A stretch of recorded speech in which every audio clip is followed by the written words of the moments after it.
Hello नमस्कार, मैं Himanshu मुखैक जोग्टा academy के ऑफिशियल यूट्यूब चैनल पर आपका स्वागत करता हूं और आपके लिए इस बार लेकर आया हूं HP allied and NT batch, जिसकी शुरुआत होने जा रही है आपका 24 अगस्त 2026 को। इसमें आपकी अगर स्पेसिफिकेशन की बात करें तो इसमें online offline recorded classes provide की जाएंगी। पूरा जोग्टा एकेडमी का क्वालिटी मटेरियल आपको प्रोवाइड किया जाएगा। बाइलिंगुअली हिंदी और इंग्लिश में आपको बुक्स प्रोवाइड की जाएंगी एंड हिंदी और इंग्लिश बाइलिंगुअल आपको क्लासेस प्रोवाइड की जाएंगी। देन करंट अफेयर क्लासेस होंगी हमारी वीकली बेसिस पर और वीकली टेस्ट होंगे आपके, जिससे आपकी एप्लीकेशन ऑफ नॉलेज को और बेहतर तरीके से रिफाइन किया जाएगा। अधिक जानकारी के लिए आप धर्मशाला की ऑफिशियल ब्रांच में विजिट कर सकते हैं और दिए गए फोन नंबर पर कॉल कर सकते हैं। एक हल्का सा एक ओवरव्यू लेते हैं हमारे सिलेबस का, उसको अंडरस्टैंड करते हैं किस प्रकार से आपका सिलेबस दिया गया है कमीशन के द्वारा, एलाइड का, एनटी का।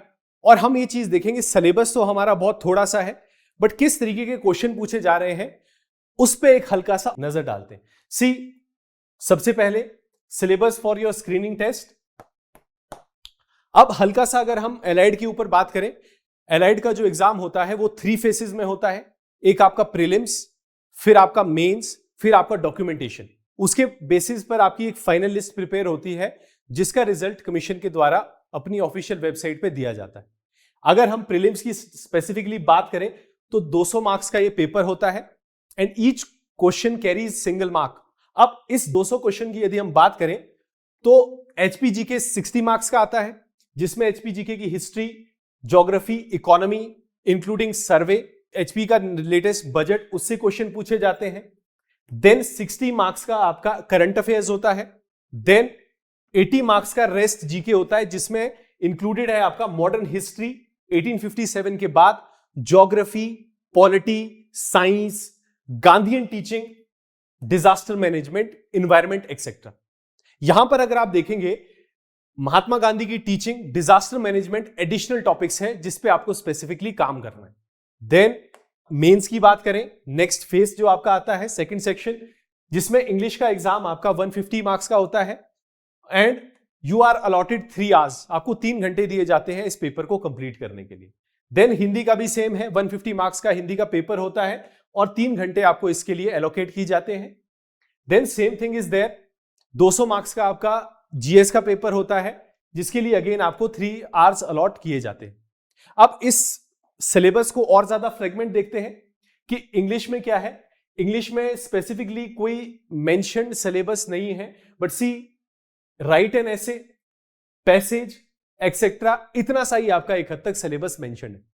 अब हमारी ये जिम्मेदारी बनती है कि हम प्रीवियस ईयर क्वेश्चन से उस चीज को एनालाइज करें कि जो सिलेबस है और जो पूछा जा रहा है उसमें क्या गैप है, और सिलेबस या जो हमारे क्वेश्चन पेपर में पूछे गए सवाल है किस टॉपिक से पूछे जाते हैं, उसे असेस करना हमारे लिए जरूरी है, ताकि उस बेसिस पर उन थीम्स के अराउंड हम अपनी तैयारी शुरू कर सकें। एंड यदि हम हिंदी की बात करें, हिंदी आपका, हिंदी में ट्रांसलेशन आता है Hindi to English, English to Hindi. Then आप ये चीज देखेंगे पैसेज, जिसे आप देखेंगे गद्यांश, पद्यांश, देन ऐसे, आइडियम्स, करेक्शन, सेंटेंस करेक्शन, वो सब आपका इसमें पूछा जाता है। देन आप जीएस की यदि बात करें तो उसमें एक हिस्ट्री का पेपर है, हिस्ट्री का टॉपिक है, ज्योग्राफी है एंड सी, अगर मैं आपको इसकी बात करूं जो इसका सिलेबस है, जो प्रीलिम्स का हमारा एलाइड का सिलेबस है, उसी के साथ लगभग ओवरलैपिंग है। तो एक चीज आप ये कर सकते हैं, जब आप तैयारी शुरू करेंगे तो आप प्रीलिम्स की तैयारी और मेंस की तैयारी इंटीग्रेट तरीके से करें। That is what the idea should be, क्योंकि सिलेबस लगभग सेम है। आप यहां देख सकते हैं 1857 के बाद की हिस्ट्री, महात्मा गांधी की टीचिंग, हमारा Indian culture, Indian polity, Indian economy, जो हमारे जीएस के ओवरऑल सिलेबस होता है उसके ऊपर ही आपका जीके का सिलेबस पूछा जाएगा। देन अब हल्का सा एक बार नजर डालते हैं किस तरीके के प्रश्न पूछे जाते हैं हमारे प्रीलिम्स में। जैसे आप देख सकते हैं सिंगल लाइनर क्वेश्चन है, कौन सा आर्टिकल है, आर्टिकल 44 या जो भी इसका आंसर है। देन 2024 में करंट अफेयर आप देख सकते हैं, किशोर मखवारा किस कमीशन के चेयरपर्सन बने हैं, and C statement based questions. अब एग्जाम जो है धीरे धीरे टफ होता जा रहा है। एलाइड का एग्जाम जो है एचएस के साथ कन्वर्ज हो रहा है, जैसे कि अब आप देखेंगे बेशक आपको इन दोनों में से एक स्टेटमेंट आती होगी, दैट डजंट मीन कि आपका आंसर जो है you will be able to assess या अगर आप आंसर तक पहुंच पाएंगे। आपको जो है दोनों स्टेटमेंट आनी चाहिए। दैट मीन्स आपको इस प्रकार के एमसीक्यूज ज्यादा सॉल्व करने पड़ेंगे। That is important for us. Then एक आइडिया सामने लिया। देन सी हिमाचल प्रदेश के question.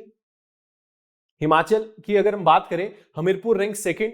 C same question, same type of question है हमारा, जिसमें आपको स्टेटमेंट बेस्ड क्वेश्चन है, यूपीएससी टाइप्स क्वेश्चन है। पहले यूपीएससी में सब सवाल पूछे जाते थे। सो इस प्रकार के हम क्वेश्चन आते हैं। वन लाइनर भी है, टू लाइनर भी है। आप देखेंगे तो स्टेटमेंट बेस्ड क्वेश्चन अब ज्यादा आने लगे हैं एग्जाम में।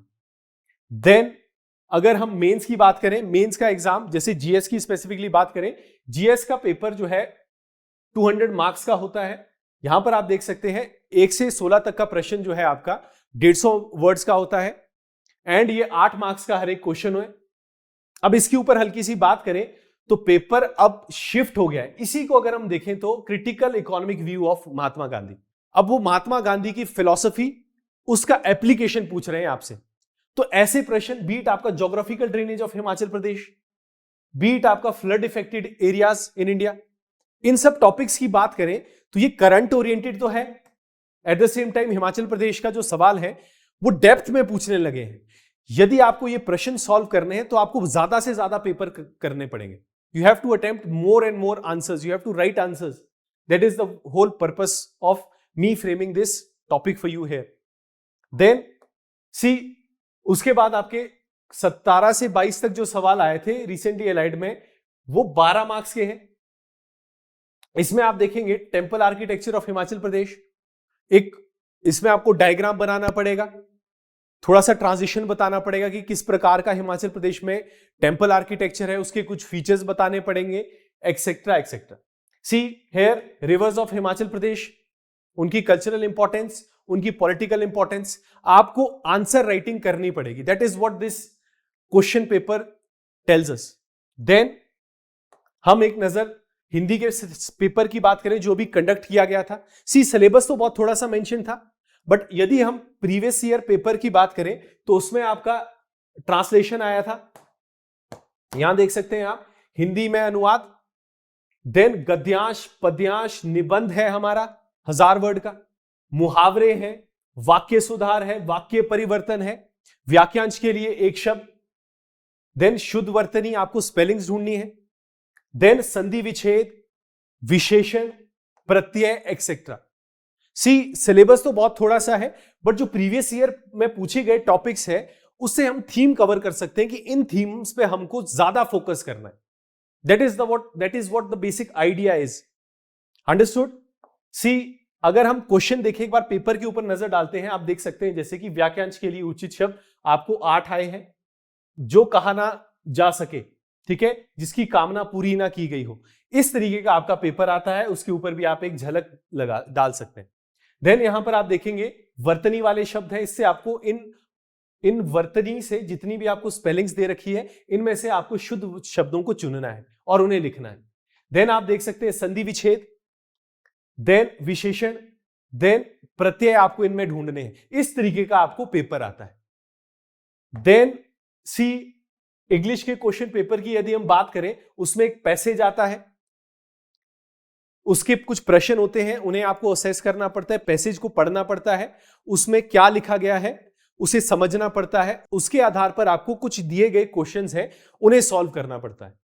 देन लेटर राइटिंग, देन आपका ऐसे राइटिंग आपका 400 वर्ड्स का आता है, filling the blanks, opposite words, sentence formation, आपको एक शब्द दिया जाएगा, उससे आपको एक सेंटेंस बनाना है, क्वेश्चन फ्रेमिंग करनी है, जैसे कि आपको उत्तर दिया जाएगा कि एक आंसर होगा, बताओ इसका क्वेश्चन क्या है, इस तरीके से आपको क्वेश्चन आते हैं। देन प्रेसी राइटिंग, एक बड़ा सा आपको एक पैसेज दिया गया होगा, उसे आपको 1/3 वर्ड्स में कंडेंस करके लिखना है।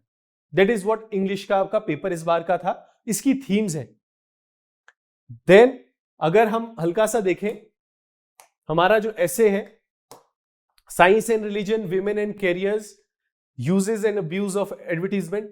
सी आप देखेंगे क्वेश्चन में ट्रांजिशन देखें, आपको रिलेशनशिप बतानी है या साइंस और रिलीजन के बीच कोई संबंध बताना है, विमेन एंड करियर के बीच बताना है, आपका एनालिटिकल ब्रेन अब जो है असेस किया जाता है along with your English. That is important. Then see किस तरीके के क्वेश्चन आते हैं, करेक्ट द सेंटेंस, आपको इनमें से आंसर्स या क्वेश्चन में से कमियां ढूंढनी है और उन कमियों को हटा करके अपना आंसर लिखना है। देन सी, किस तरीके के मैंने कहा, लवली, फेमस, फास्ट, वॉकिंग, ये सब शब्द हैं, आपको इन शब्दों से आपको सेंटेंस बनाने हैं।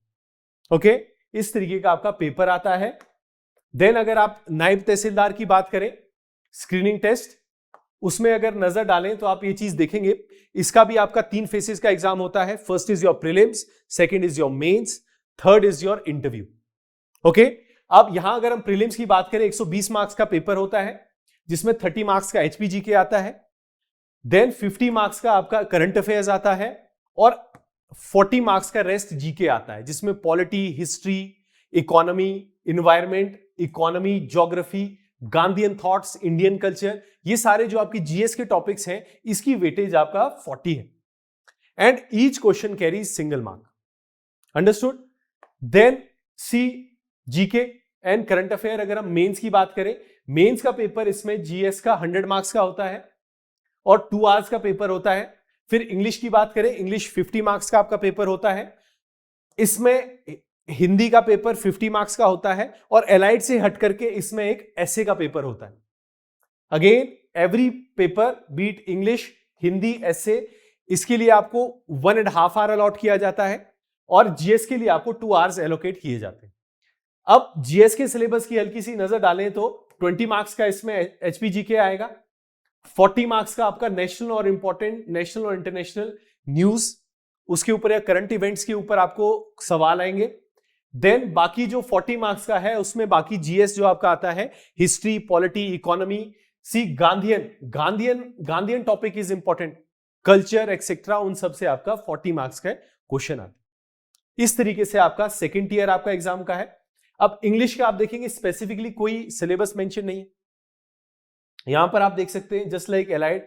Then essay, Hindi same thing, same syllabus एक हद तक जो एलाइड का है, सेम ही सिलेबस आपका यहां पर क्या कहते हैं एनटी का है। तो one thing that we can do is कि हम कॉम्प्रिहेंसिवली एलाइड और एनटी के जब सिलेबस हमें सेम सा दे रखा है तो हमारी तैयारी ओवरलैपिंग है, उस आधार पे हमें तैयारी करनी चाहिए। देन सी, अगर उसकी बात करें तो जो जीएस का पेपर है उसमें मिनिमम आपको 33 मार्क्स लेने पड़ेंगे। सी, ओवरऑल आपको हर सब्जेक्ट में 33 मार्क्स लेने पड़ेंगे। अगर आपको if you are unable to secure 33 marks, अगर आप किसी एक सब्जेक्ट में फेल हो जाते हैं, बेशक आपकी overall cut off, overall marks cut off से आगे हैं, बट डिस्पाइट रीजन अगर आप एक सब्जेक्ट में भी फेल होते हैं तो आपको इंटरव्यू कॉल नहीं आता। अंडरस्टूड? 40 मार्क्स का आपका इसमें वाइवा होता है, that is as I said earlier. Then see, question किस तरीके से आते हैं, हल्का सा डेप्थ में आप देखेंगे क्वेश्चन आपका चेंज हो रहे हैं। जैसे कि इंडियन कॉन्स्टिट्यूशन की बात करें कि लैंड रिफॉर्म्स किस लिस्ट में आते हैं। देन अगेन अगर आप देखेंगे एमपी ऑफिस ऑफ प्रॉफिट से रिलेटेड प्रावधान कौन सा है, इस तरीके के आपके क्वेश्चंस आते हैं। सो अंडरस्टैंड द असेंस, समझने की कोशिश करेंगे कि सिंगल लाइनर भी आते हैं, स्टेटमेंट बेस्ड भी आते हैं, जैसे कि आप आगे देखेंगे कि सिंगल लाइनर, स्टेटमेंट बेस्ड। अब हम एक चीज असेस कर सकते हैं कि कमीशन हमेशा अपना स्टैंडर्ड ऊपर ही ले जाता है। तो जैसे आप देखेंगे कि एलाइड का जो एग्जाम था अभी, it was aligned with HS, क्योंकि बीट प्रीलिम्स बीट मेंस, दोनों एलाइड का जो एग्जाम था वो कहीं ना कहीं कन्वर्ज होता दिखता है हमें एचएस के साथ। तो जो अभी का एनटी का एग्जाम आएगा यदि, तो वो भी आपका ओवरलैप करेगा एचएस के साथ। ठीक है, तो हमारा जो एग्जाम का स्टैंडर्ड है आप देख सकते हैं किस प्रकार का है, पेपर की टफनेस बढ़ती जा रही है। जैसा कि आप पहले देखिए मेंस पे हल्की सी नजर डालें कि गवर्नमेंट ऑफ इंडिया एक्ट 1935, इस प्रकार का इजी सरल सा सवाल आता था कि आपको बस फैक्ट्स पूछ रहा है यहां पर। अब आप देखेंगे तो क्रिटिकल व्यू आपसे पूछेगा, अगर पूछेगा भी। देन फ्रीबीज कल्चर, मेरा ये प्रश्न यहां डालने का उद्देश्य ये है कि सेम क्वेश्चन आपका इस बार एलाइड में भी आया है, बट उन्होंने वर्ड चेंज किया है कि पॉपुलिस्ट पॉलिसी, सेम क्वेश्चन आया है एक हद तक। सो अगर आप प्रीवियस ईयर को असेस करते हैं अच्छे से, उनके मॉडल आंसर बनाते हैं या उनके आंसर्स लिखते हैं, कहीं ना कहीं आपको एज रहता है। सो ये आपका थोड़ा सा आपकी एक झलक है जो मेंस में आपका पिछला कंडक्टेड 2021 का एनटी था, उसके ऊपर इस प्रकार के क्वेश्चन पूछे गए थे। एंड इंग्लिश की यदि हम बात करें तो इंग्लिश में आप देखेंगे पैसेज 10 मार्क्स का था। प्रेसी एज आई सेड की एक पैसेज है, उसे कंडेंस करके लिखना है आपको 1/3 वर्ड्स में। Questions, okay, correct the sentence, इसको हम समझते हैं क्वेश्चंस 10 मार्क्स का क्या है। करेक्ट द सेंटेंस, आपको सेंटेंस करेक्ट करना है। देन सिमिलर वर्ड्स 5 मार्क्स का है। Then filling the blanks, verb, ये सब चीजें आपका इस बार का, लास्ट टाइम जो एनटी का एग्जाम हुआ था उसमें ये सब प्रश्न पूछे गए थे। देन अगर मैंने आपसे कहा कि क्वेश्चन किस तरीके से पेपर ट्रांजिट कर रहा है, ये देखें आप, इंग्लिश का पेपर या इंग्लिश में ये क्वेश्चन पूछा गया है, जैसा मैंने आपको बताया था कि ये क्वेश्चन 10 मार्क्स का क्या आया है। सी, नेशनल एजुकेशन पॉलिसी के बारे में पूछा गया है आपसे कि उसमें उसका एम्फसाइज किया जाता है मदर टंग लैंग्वेज में को प्रमोट करने के, या मीडियम ऑफ इंस्ट्रक्शन हमारा मदर टंग रहना चाहिए। अब इससे related major issues, challenges etcetera. See, ये एक हद तक जीएस का क्वेश्चन है, बट डिफरेंस ये है कि ये आपको इंग्लिश के तरह लिखना है, यहां पर आपको जीएस की तरह नहीं लिखना है। आपका स्ट्रक्चरिंग, आपका way of writing should not be aligned with GS, आपका way of writing should be aligned with English. English में किस प्रकार से इसका उत्तर लिखा जाएगा, उस प्रकार से हमें इस क्वेश्चन का आंसर देना है। ओके, देन आप देखेंगे एक झलक हमारे जो इंग्लिश का पेपर था उस पर। सी, फिलिंग द ब्लैंक्स है, आपके वर्ब पूछे गए हैं, देन सुटेबल आर्टिकल्स पूछे गए हैं हमारे। इस तरीके से आपका जो है ये पेपर इंग्लिश का था। देन हिंदी की यदि हम बात करें, हिंदी अनुवाद, देन गद्यांश, पद्यांश, देन मुहावरे, वाक्य परिवर्तन, समानार्थी शब्द, ये सब हमारा सिलेबस था। ये सब हमसे प्रश्न पूछे गए थे एनटी के एग्जाम में। अब जैसा कि आप देख सकते हैं ये पद्यांश था आपका, इसको आपको पढ़ना है, असेस करना है कि ये व्यक्ति या कवि क्या कहना चाहते हैं, उसके ऊपर आपको एक हल्की सी नजर डालनी है। इस प्रकार के आपके प्रश्न आते हैं। देन सी, मिश्रित वाक्य, वाक्य परिवर्तन जैसा मैंने कहा था, संयुक्त वाक्य, इन सबको आपको अच्छे से समझना है, इनके कंसेप्ट कवर करने हैं। आपके हर एक कंसेप्ट जो है यहां पर क्लियर किए जाएंगे। देन एनटी में अगर ऐसे की बात करें तो 1.5 आवर का ऐसे होता है, और ये टॉपिक्स थे, 1000 वर्ड का आपका ऐसे आता है, जिसमें child labour, right to privacy, protection of youth, blessing और curse of society, social networking site, ये सब आपके ऐसे के टॉपिक्स हैं। आप चाहें तो इन टॉपिक्स को भी अपने हिसाब से लिख सकते हैं अराउंड 1000 वर्ड्स में। 1.5 आवर आपको अलॉट किया जाता है। इसके आधार पर इन एग्जाम जो भी आप जीएस, इंग्लिश, हिंदी, ऐसे, इन सब की कंबाइंड मेरिट तैयार होगी, उसके आधार पर आपको इंटरव्यू के लिए बुलाया जाता है। और eventually if you get selected, आपका जो है फाइनल लिस्ट में यदि नाम आता है, सो आप सिलेक्ट भी हो जाएंगे। So that is about your syllabus और किस तरीके से आपको तैयारी करनी है। So that is the end of our discussion. धन्यवाद।